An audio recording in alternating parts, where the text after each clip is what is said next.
Here in Buffalo, Winter Storm Gerri brought gusty high winds, about a foot of snow, and it's not over yet.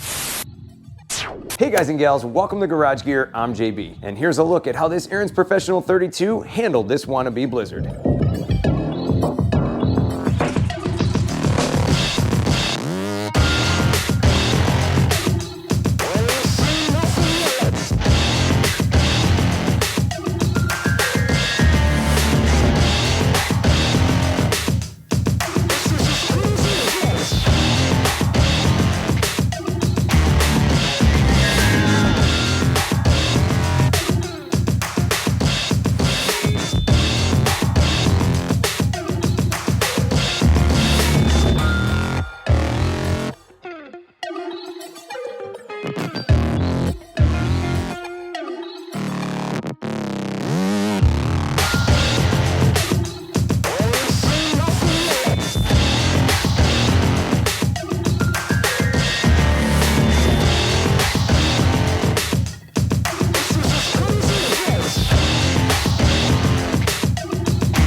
For more cool Garage Gear content, click or tap the screen right here. Thanks so much for watching, and I'll see you in the garage.